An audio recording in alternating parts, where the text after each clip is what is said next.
The most famous human being in all of history was a first-century Jewish revolutionary. His name was Jesus. Christians believe Jesus was crucified, died, and on the third day rose from the dead and ascended into heaven. But for 2,000 years, there have been those who've challenged the truth of this biblical story. And some have died for expressing those doubts. From Jerusalem to the villages of southern France, from the wildness of distant Kashmir to the exotic Philippines, we shall try to solve this 2,000-year-old mystery. We'll take a journey that asks, did Jesus really die on the cross?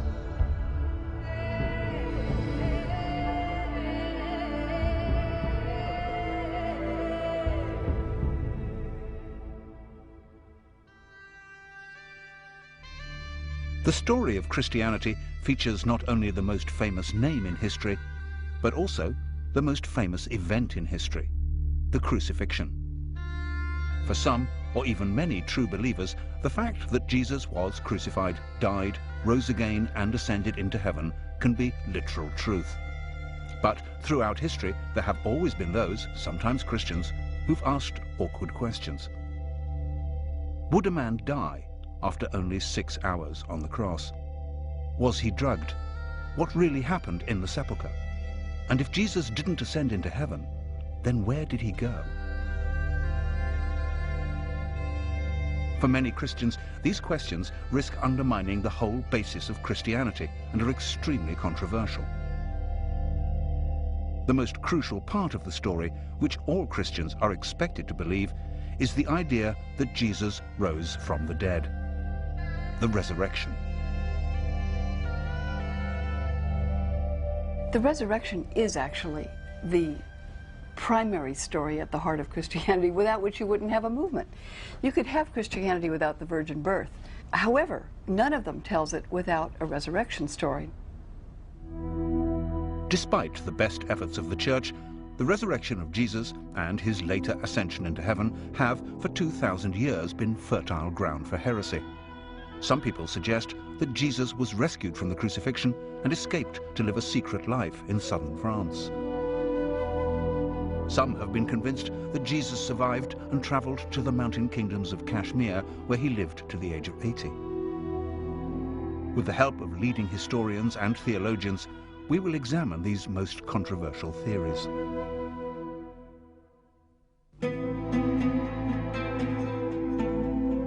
To understand what happened to Jesus after the crucifixion, we need first to look at the facts of his life. But what is historical fact? What is the evidence? Almost all we currently think we know about Jesus comes from the four Gospels: Matthew, Mark, Luke, and John. But Matthew and John are the only Gospel writers who were members of the 12 disciples, the only ones who could have been present at the events they describe. The four Gospels were all apparently written between 40 and 100 years after the crucifixion, which Roman history tells us happened around 30 AD. But despite the fact that we know them by those four names, modern biblical scholars cannot be absolutely sure who really wrote them. Originally, all these Gospels circulated anonymously. There were no names attached to them until almost 200. And the Christian theologian who came up with the idea of having a New Testament was roundly condemned as a heretic. Whoever did really write the four Gospels, the description of Jesus' death in all of them is brutal.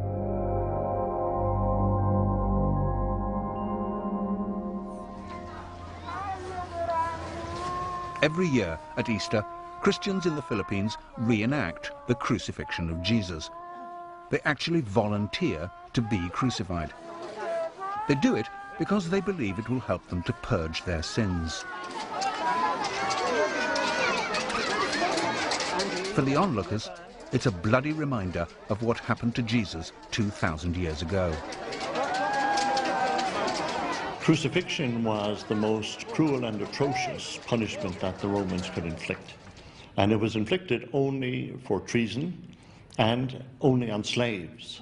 If you were a nobleman and you were a traitor, then normally you were strangled, something much simpler and much easier and much less painful.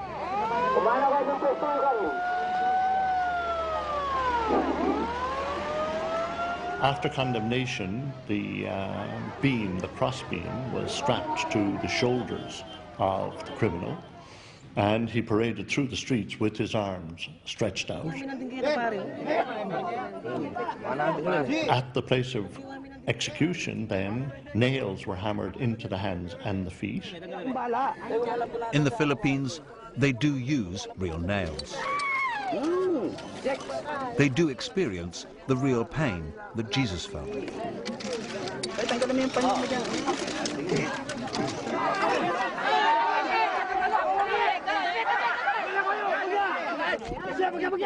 But a man nailed to a cross does not die from his wounds. He dies, surprisingly, from suffocation. Hanging by your arms, the chest is compressed.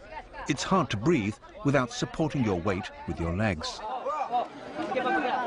Over time, the strain and the pain make that impossible, and you're unable to breathe. In the Philippines, the volunteers are brought down from their crosses within an hour. Death from crucifixion takes much longer, often several days. The only way to hasten death on the cross was to break the legs, making it immediately impossible to support your weight, and therefore to breathe. But the Gospels are all agreed that Jesus died after only 3 to 6 hours. The crucifixion began at the 3rd hour. And it was the 3rd hour, and they crucified him. Some claim that the Gospel according to Luke has the shortest crucifixion. It was about the 6th hour, and when Jesus had cried with a loud voice, he gave up the ghost. Matthew and Mark have Jesus surviving a little longer. And about the 9th hour, Jesus cried out. The disciples wanted to take Jesus' body down from the cross immediately, but the Roman governor, Pontius Pilate, wasn't convinced that he was dead. And Pilate marveled if he were already dead. Pilate was reassured by the centurion, but this was the same centurion who had earlier said, "Truly, this man was the Son of God." Jesus' body was then laid in a tomb, donated by a rich man, Joseph of Arimathea. This Joseph and a man called Nicodemus came to minister to the body. They came to Jesus by night and brought a mixture of myrrh and aloes, about 100 pounds weight. These accounts, when viewed as an historical rather than a sacred record, may raise questions. Why did Jesus die so quickly? Why did Joseph and Nicodemus take so many herbs into the tomb? So it's perhaps not surprising that some people have even dared to ask whether Pilate was right to have his doubts, whether Jesus really did die on the cross.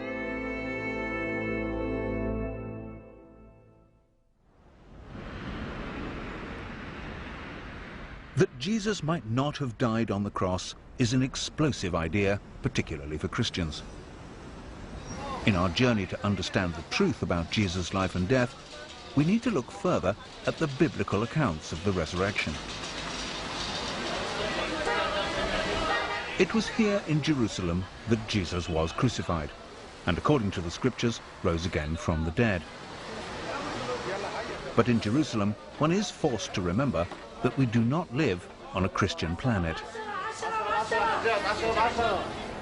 Hundreds of millions of Jews and Muslims may accept that Jesus lived and died in first century Palestine, but only Christians believe he rose from the dead. This is the Church of the Holy Sepulchre in Jerusalem, built upon what was supposed to be the tomb in which Jesus was laid after the crucifixion.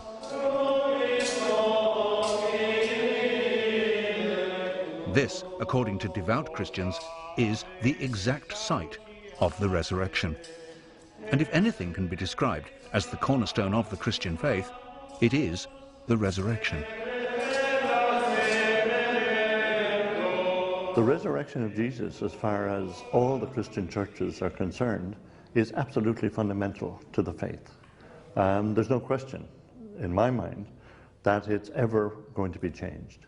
The resurrection may be fundamental to the faith, but in our examination of what really happened, it's hard to find solid historical evidence. The four Gospels all tell different stories. When we read the resurrection narratives, it's like reading four different reports of the same football game in four rather different newspapers. And the fact that actually there may be some disagreement about whether it was a foul or not doesn't mean that there wasn't a game and that somebody didn't win it and so on. If one of them says there were two angels and another one says there was one angel, if one of them says Mary Magdalene was there all by herself and somebody else says Mary Magdalene was there with one or two other women, then these are the sorts of variations that you expect to get, like the different newspaper reports of the football match. And they're not something that should worry you to the point of saying, therefore nothing happened. That would be quite a false conclusion. But in the earliest versions of the earliest Gospel, Mark, there are no resurrection appearances at all. The Gospel simply ends with the discovery of an empty tomb. The last verses of Mark, which do contain resurrection stories, were added 200 years later. None of the Gospel stories is CNN in Jerusalem in the year 30. The Gospels are written in the form of historical biography, so many people have assumed that they are exactly that. But that's not actually what they are. They're written to demonstrate to people the importance and the meaning of Jesus and his teaching. That was what they're for, and they do that very well. But they're not primarily interested in what actually happened back there. Matthew and Luke do have resurrection appearances, but they don't agree about the details. In Matthew, Jesus meets the women near the tomb and then meets his disciples just one time, and that is on a mountain in Galilee. In Luke, Jesus meets two unnamed disciples who do not recognize him, and then with the 11 remaining disciples before leaving them in a village outside Jerusalem. The last Gospel, John, has many different resurrection stories. For many modern scholars, these variations suggest that the stories were not written to tell of a miraculous event, but with an entirely different and political motive. For it was the supposed witnesses of the resurrection who became the leaders of the early church. Even to this day, the Pope claims his authority in a direct, unbroken line of ordination from Peter, the first disciple said to have seen the risen Christ. Some scholars go so far as to suggest that the story of the resurrection was also created as an extraordinary psychological tool to bring in new converts. If it hadn't been for the resurrection of Jesus and his rising from the dead, victorious from the dead, we wouldn't be celebrating Christmas. It's a bit like when you go into the army. The first thing we want is to take over your body. So symbolically, let's say we're going to shave all your hair. As long as you give in on this, we got you. We got your body, which is what we want. In one sense, sometimes the churches, some churches at least, do the same. We're going to tell you something unbelievable that you got to believe. When they could just relax. If you believe it, then you will believe that they alone control heaven, that without them you cannot get into heaven, and then they've got you. You've left your brains in the parking lot. That's a statement that may be offensive to many Christians. It would certainly be offensive to the worshippers at the Toronto Airport Church, who take their belief in the literal truth of the resurrection of Jesus very seriously indeed.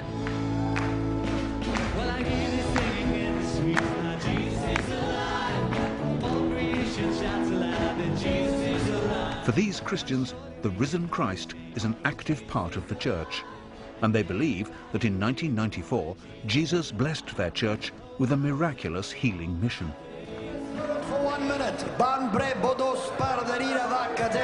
in the spirit for 1 minute. Since then, thousands of churches around the world have claimed to be touched by what became known as the Toronto Blessing. Glory is coming into the room. Hey, glory is coming. And in Toronto, in a splendid new church built by contributions from the faithful, the congregation continue to celebrate their belief in the resurrected Christ. Well, be blessed. Here, on an almost weekly basis, they claim that their faith has the power to miraculously heal. So God's going to heal you right now? There it goes, and the neck is healed in Jesus' name. Don't you like it? I like it. Bless you, brother. Today, it seems to me that there are many people who will strongly defend the literal truth of the resurrection. Many others who are Christians or not Christians believe that perhaps, you know, those who die may be alive in some way, that Jesus who died might be in some sense alive, whatever one means by that. And there are many others who take it as an image of hope, because after all, talking about the resurrection of Jesus has a great deal to do with what we think about life after death, or for that matter, our own prospects. The problem for the church in the 21st century, in a technological and secular age, is that some people find it hard to believe in the literal truth of the miracles, let alone the miracle of the resurrection. Since the 18th century, we've lived in a climate where people have distinguished between faith and belief. So the whole effect of science on religion really has been to throw religion back, to prove what we can believe in. But week in and week out, congregations gather in Christian churches and recite together an ancient creed, from the Latin word credo, meaning I believe. We believe in one God, the Father, the Almighty. We believe in one God, the Father, the Almighty. For our sake, he was crucified under Pontius Pilate. At the climax of the creed, all Christians affirm their belief in the resurrection. On the third day, he rose again, in accordance with the Scriptures. He ascended into heaven and is seated at the right hand of the Father. He will come again in glory to judge the living and the dead. But whatever is said in church, many Christian theologians no longer consider the resurrection to be an historical fact. And this has not just been a problem of the 21st century. 1,000 years ago, a group of devout Christians in southern France also held unorthodox, heretical views. In the 11th and 12th centuries, the Cathars, a deeply religious group, believed that all material things were the work of the devil. They saw Jesus as an angel, who certainly could not have been physically crucified, and certainly would not have been resurrected as a physical body. It was actually in response to the Cathar heresy that the Church created the Inquisition. In 1244, the last 200 of the Cathars were rounded up and burned at the stake as heretics. The Church has always reacted strongly against anyone who doubted the truth of the resurrection, because that doubt insinuates that the very literal and physical gospel descriptions of the death and resurrection of Jesus are fabrications. But there is one story, also set in France at about the same time as the Cathars, which suggests that another Christian group made a discovery which really might reveal that the resurrection story was not true. In the 13th century, this whole area was a stronghold of the Knights Templar, a strict religious and military order of warrior monks. Local historian Thierry Lecon has spent the last 12 years uncovering the history of the Knights Templar in this region. The Templars came to this region. There are traces of them all over the countryside. Down there at the bottom, near Château de Blanchefont, there are ruins of an old Templar command post.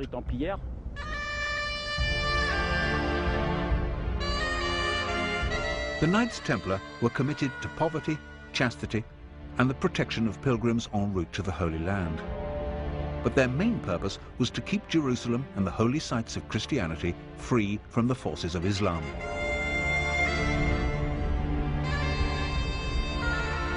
During the years they were in the Holy Land, the Templars built their own castles.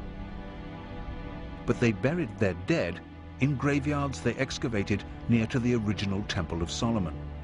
And certainly, during this time, they were thought to have discovered great treasures. Eventually, the Templars were forced to leave the Holy Land in 1186. They returned to France. Certainly, the Templars remained powerful, rich, and incredibly secretive, so it's not surprising that people speculated about them. And there grew a legend that the Knights Templar had discovered Jesus' bones in Jerusalem, that they had brought them back to France, and they had buried them somewhere near here.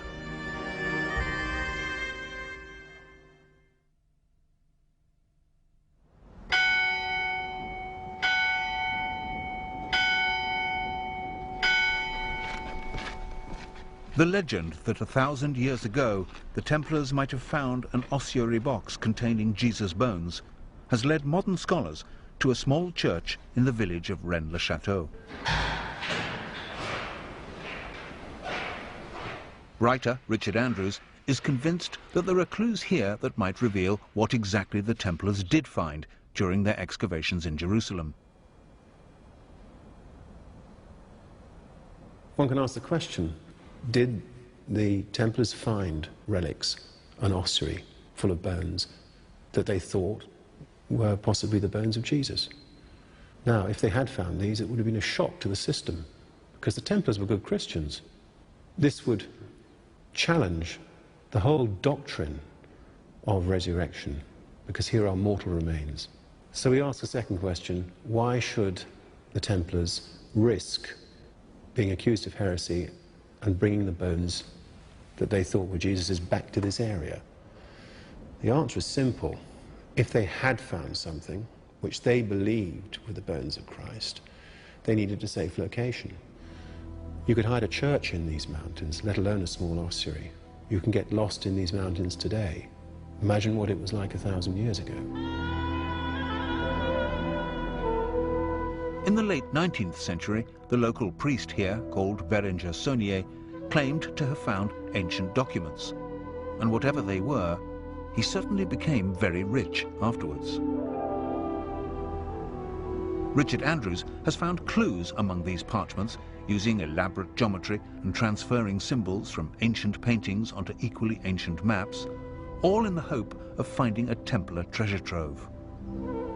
The clues that we found point to a map in the form of a hexagram, which is also known as the Seal of Solomon, but it is the Star of David.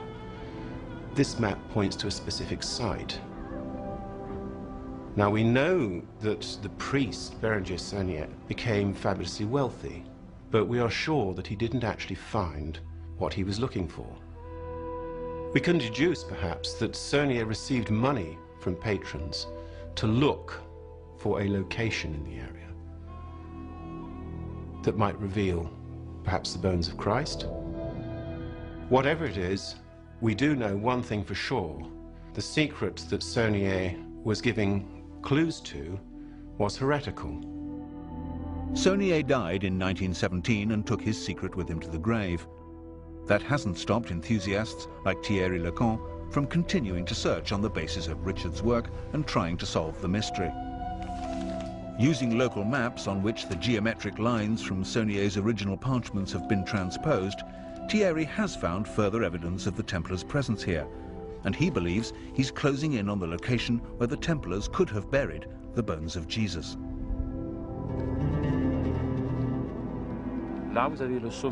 There you have the summit of Mount Cardu, and there are two cedars there, about 10 meters distance between them. They form an alignment, traversing the valley of Rennes-le-Rhin, arriving at the Plateau des Bruyères, where there's a rock with a cross.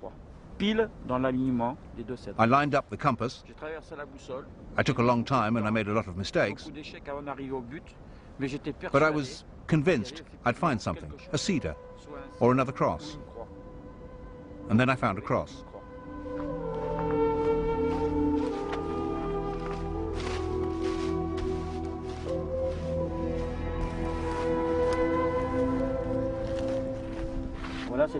There's the famous cross. I spent a long time very near it, but without finding the place. It was a little set back from the plateau. It took me 12 years to find this cross. Even if the Knights Templar did bring Jesus' bones in an ossuary box back here from the Holy Land, it seems unlikely that Thierry Lecan or Richard Andrews would ever find them in these mountains. However, there have been those who've gone back to the original gospel stories of Jesus' death and resurrection and come up with more credible, but no less startling conclusions about what exactly happened 2,000 years ago. You read the story of the empty tomb, and on Friday someone is killed, and on Sunday they're gone from the tomb, and you ask the question, what might have happened? Either God raised him from the dead, which is the traditional Christian affirmation, or the body was carried away by someone, body stolen. But there is another possibility.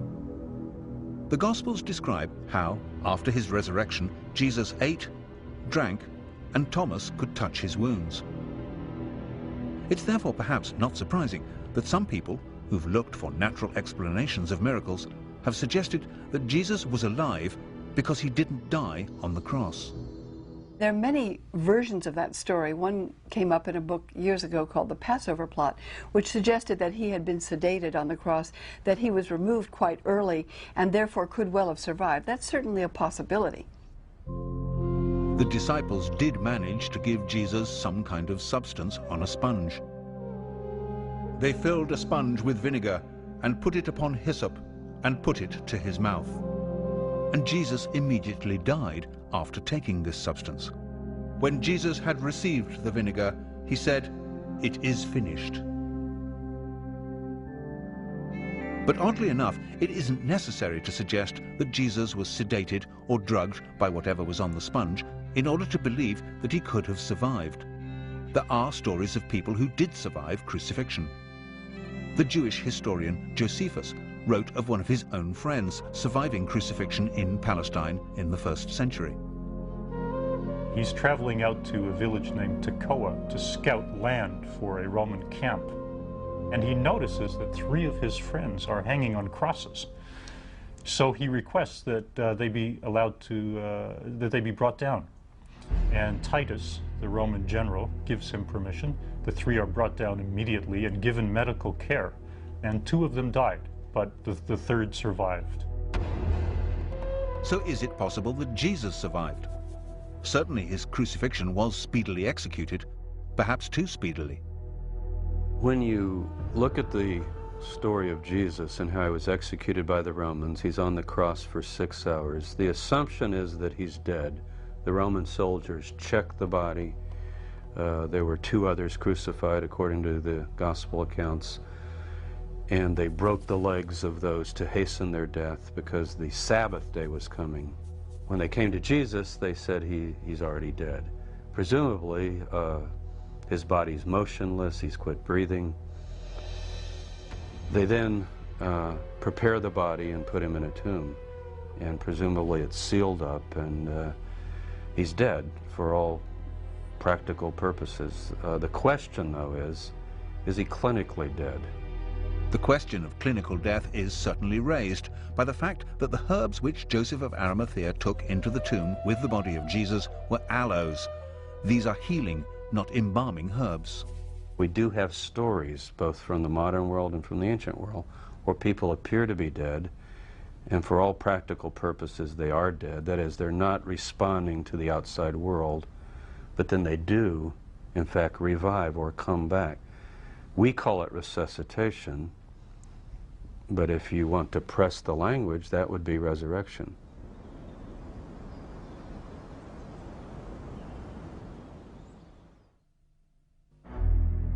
The idea that Jesus might have survived the crucifixion rather than risen from the dead seems provocative.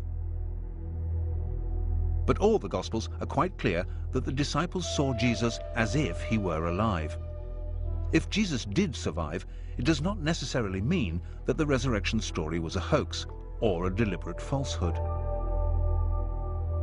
At the end of the 19th century, the English writer Samuel Butler, in his book on the resurrection, came up with the theory that if Jesus had collapsed into a shock-induced coma on the cross and then recovered in the tomb, he and his disciples would actually have thought his recovery was a miraculous resurrection. That still has great credibility if you see it in the light, for instance, of more contemporary developments. Look at the near-death experience in the United States. Something like 13 million people in the United States say they've had near-death experiences. They've seen this white light. They believe it to be some form of miracle. So the idea that in the first century, when they had none of this scientific insight and they had none of these hospitals or whatever to save them, that people thought it, actually makes a lot of sense. Doesn't make them fraudsters or shysters. It actually makes them genuine people who thought they'd witnessed a miracle. Whatever the circumstances, if Jesus was alive, then he and his disciples face a serious problem. If Jesus was placed in the tomb and somehow was revived, he himself would certainly think that was an act of the grace of God. I came right to the bars of death and was brought back. But now there's a practical problem. It's a political problem, actually. Romans basically do one thing to messiahs. They crucify them. If Jesus did indeed survive crucifixion, either through resurrection, as the Bible tells us, or more controversially, through resuscitation, then he is once more a condemned man. The Bible is said to solve this problem with a miracle called the Ascension. Jesus is taken bodily into heaven. But the interesting fact is that the Ascension does not actually appear in the original form of the Gospels. The Ascension references in Mark are among the verses which, as we've seen, were added 200 years later. There is one line in Luke which reads, "and was carried up into heaven." But again, this does not appear in all Bibles. It was in fact inserted, simply because the Ascension is referred to in a later book of the Bible, the Acts of the Apostles, and it's always been assumed that Luke was the author of the Acts. There's no Ascension in Matthew, and John's Gospel ends with the enigmatic words, "and there are also many other things which Jesus did, the which, if they should be written every one, I suppose that even the world itself could not contain the books that would be written." So what was it that Jesus did? One of the stories that emerges from this question depends upon the idea that Jesus' relationship with Mary Magdalene was a very special one.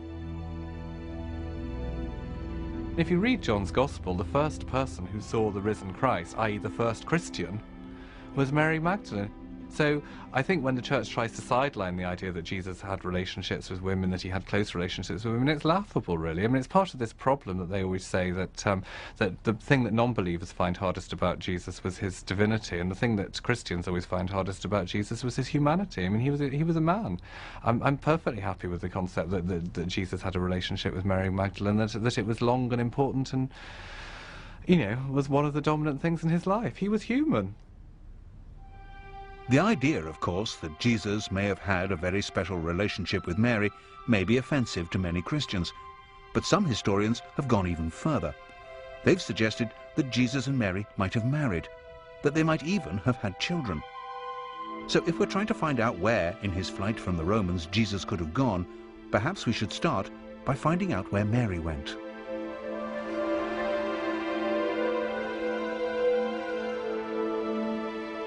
There is a tradition that some years after the crucifixion, Mary Magdalene came to the Camargue region of the south of France. Here she lived and died, and the Basilica Sainte-Marie-Madeleine is a shrine to her memory. This was the center of what became known as the cult of the Magdalene. The cult of the Magdalene was very powerful in France up until the Middle Ages. The faithful wanted to believe in a mother figure, and the church were very anxious that they should not believe in Mary Magdalene as having been a mother figure for obvious reasons, which were that she might have been the spouse of Christ, that she might have had his child, that she might have produced a bloodline. The local legend describes how Mary Magdalene came here with her brother Lazarus and her sister Martha and a few companions.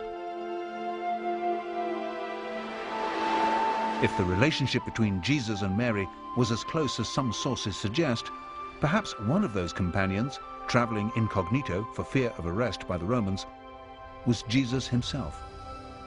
Jesus could have taken ship at Caesarea or one of the smaller ports up the Syrian coast, and he could have left for another life.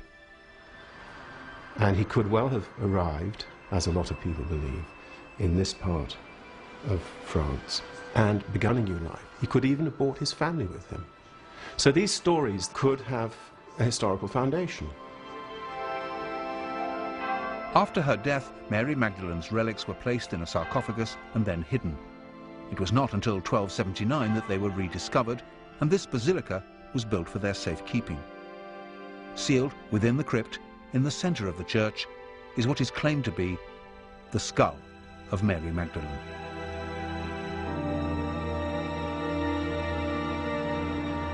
The idea that Jesus went to the south of France may seem far-fetched. After all, if any of the stories were true, it's hard to believe that the original writers of the Gospels could have completely eradicated all of the evidence. If the faithful knew that Jesus was in fact still alive, surely they would have shared that knowledge. And surely they must have hoped that at some time in the future it would have been safe for Jesus to return. And evidence for that hope should be somewhere in the original text. The disciples were expecting Jesus to return. They were expecting what has become known as the second coming. And this was not necessarily going to be a miraculous return. Jesus definitely went away. Whatever view of resurrection you take, resuscitation or divine miracle, in the traditional sense of belief in resurrection, he goes away. He says, I'm going away. The disciples say, can we come? He says, no. And he says, I'm going to come again. Now, what's interesting about that is normally, if someone says they're going away, and they're going to come back, and you're sort of looking at your watch or your calendar, wondering, okay, he said he went away, he's going to come back, you would take it in that everyday sense. The concept of the heavenly second coming, of Jesus returning on the day of judgment, was only created after it was clear that Jesus had not returned in that everyday sense. But if Jesus did decide to leave Palestine, France still doesn't seem like a likely destination. It was, after all, a Roman colony. Some claim that if Jesus did survive the crucifixion, his first priority would be to escape from the clutches of the Romans. Jesus, I think, would have to leave the territory. And we have to ask the question, where would he go? And you just look at a map. Palestine is on the far eastern border of the Roman Empire. If you go west, you're going right into the heart of Roman territory, where we have our 15 legions stationed around the world. If you go east, you're crossing over into Parthia, and you're going towards Persia eventually, and India and Afghanistan, that direction. But apart from escaping rearrest, why would Jesus travel east? And how would he get there?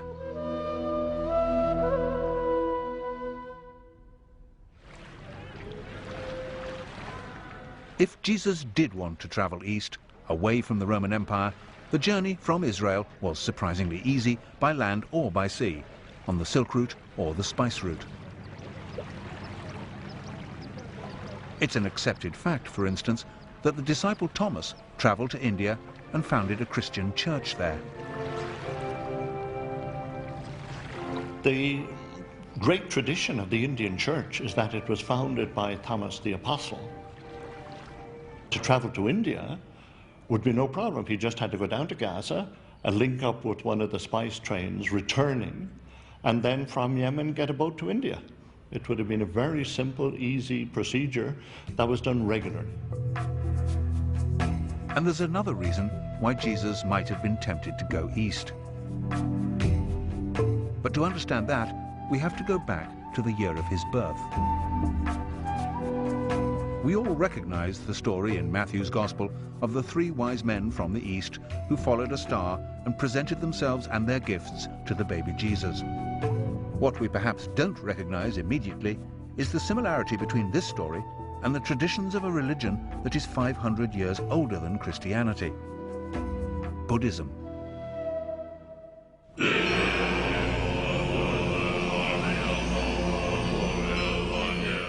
When a great Buddhist holy man or lama dies, wise men consult the stars and other omens and set off, often on extraordinarily long journeys, to find the infant who is the reincarnation of the lama. When the child is old enough, he's taken away from his parents and educated in the Buddhist faith. Could this be the origin of the story of the three wise men? Could Jesus have been taken to India as a child and taught as a Buddhist? The Russian writer Nikolai Notovich, traveling in India in the 19th century, discovered an ancient manuscript in a Buddhist monastery in Tibet. In his book, The Unknown Life of Jesus Christ, Notovich translated this manuscript, and it tells of a divine child called Isa, born in the 1st century, to a poor family in Israel. Isa came to India at the age of 14, where he learned the laws of Buddhism before returning to Israel at the age of 29. This idea would certainly explain the otherwise odd fact that from the age of 14 to 29, there's absolutely no record of Jesus' existence in Palestine. Certainly Jesus' later teaching and miracles have uncanny parallels with the teaching and miracles of the Buddha. Loving your enemies and the idea that the meek will inherit the earth have absolutely no tradition in the Jewish religion, but are entirely consistent with Buddhism.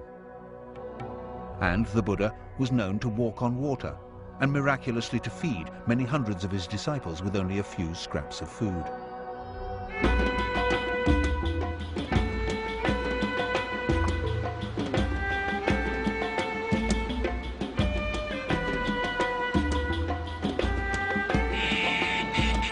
But if Jesus traveled or returned to the East, surely there would be legends like those in the south of France to support the idea. And of course there are such traditions. The people here in Kashmir call their tribe Ben-e-Israel and claim to be descendants of the lost tribes. And here there are stories that the 1st century preacher, Isa, known locally as Yusasaf, meaning leader of the healed, returned to Kashmir in his 30s.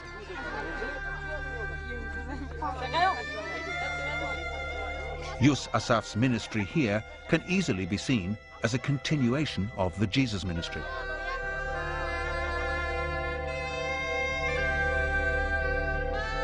And in a local temple called the Temple of Solomon, there used to be an inscription which told of Yusasaf's claim around the year 50 AD to be Jesus, the prophet from Israel.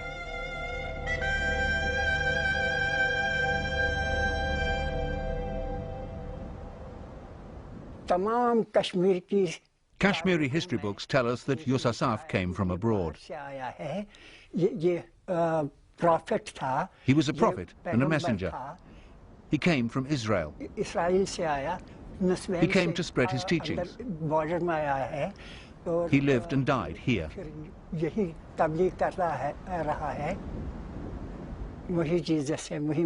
He is Jesus.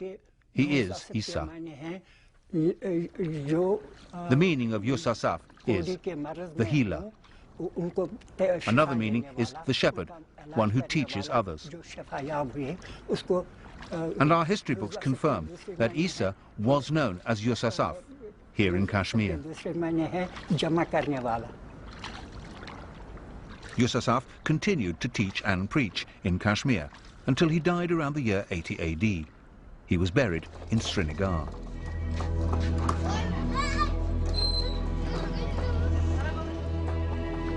And this, they say, is Yusasaf's tomb. The first building erected around this site was built in 112 AD. In fact, it's now a shared gravesite. In the 15th century, the Islamic holy man Syed Nazir-ud-Din was also buried here. Although both gravestones under the cloth point north-south in the Islamic tradition, the body of Yusasaf is buried beneath in a grave dug east-west in the Jewish tradition.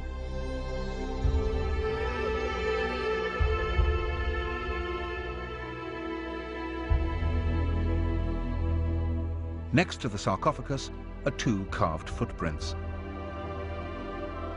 The marks on these are said to be the symbolic representations of the scars of crucifixion. The footprints were carved as a sign. The scars are clearly visible, received when he was nailed to the cross. They show that this is the same person who came from Israel and that he lived and died here. You won't find any footprints like these anywhere else in Kashmir. We don't have that tradition. The position of the scars, just behind the toes, do not match each other, but they would align if a single nail was driven through both feet with the left foot placed over the right.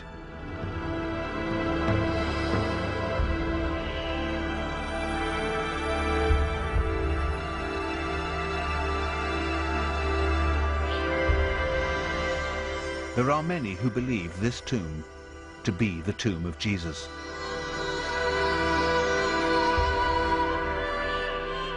If this is the tomb of Jesus, then he spent most of his life in the mountain kingdom of Kashmir.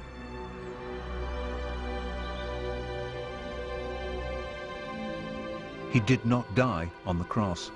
There was no resurrection. He did not ascend into heaven, and he does not sit at the right hand of God. For many Christians, this would be the end of Christianity as we know it. But for some, the original story would still have a poetic power. For me, the resurrection is about death.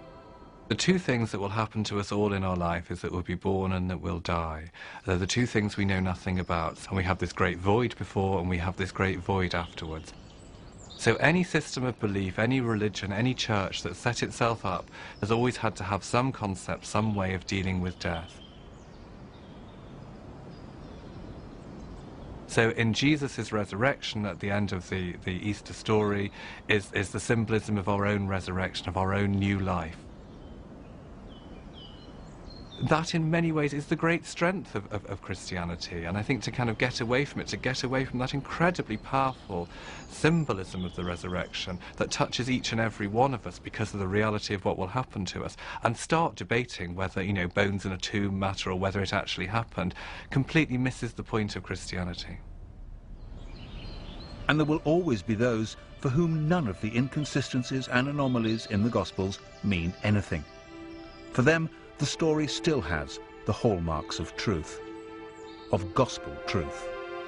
I understand that people find it difficult to believe because we know these things don't happen. If you think that you've just seen somebody who was dead, now alive again, you say, well, take 2 aspirins and lie down and it'll go away.